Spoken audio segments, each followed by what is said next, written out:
வணக்கம் friends, welcome to Vidya's cooking channel. நான் வித்யாலக்ஷ்மி. இன்றைக்கி உங்களுக்கு லிச்சி பாயசம் செஞ்சு காமிக்க போகிறேன் என்னோடய ஸ்டைலில்.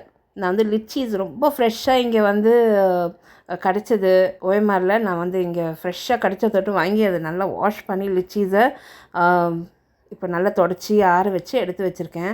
அந்த லிச்சியை வந்து தோல் உரித்து இப்போ நான் அந்த சதையை வந்து சென்டரில் ஒரு கீறு போட்டு அந்த நடுவில் ஒரு கொட்டை இருக்கும், அதை நீக்கிட்டு அந்த சதை மட்டும் ஒரு பவுலில் சேர்த்து எடுத்து வச்சுக்க போகிறோம். ஒரு பவுல் அளவுக்கு நான் இந்த சதை எடுத்துக்கினாங்க. லிச்சி இது சதை ரொம்பவே டேஸ்டியாக இருக்கும். கேண்டு கூட நீங்கள் யூஸ் பண்ணலாம், ஆனால் கேண்டில் வந்து ஃப்ளேவர் சேர்க்குவாங்க, அது டிஃப்ரெண்ட்டாக இருக்கும் டேஸ்ட்டு.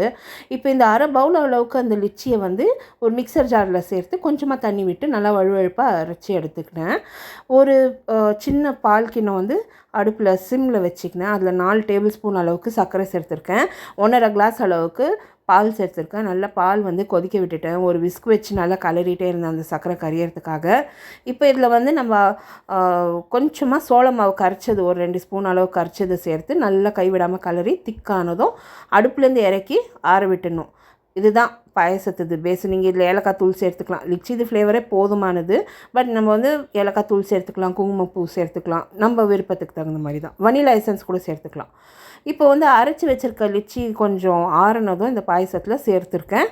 நல்லாவே இந்த பாயசம் முழுசாக ஆறுனதும் ரூம் டெம்பரேச்சர் வந்ததும் இதில் வந்து நான் நறுக்கி வச்சுருக்க பாதாம், மீதமுள்ள அந்த லிச்சியை வந்து சேர்த்துருக்கேன். அரை பவுல் நான் வச்சுட்டு இருந்தேன் இல்லையா, அது வந்து நான் சேர்த்துருக்கேன்.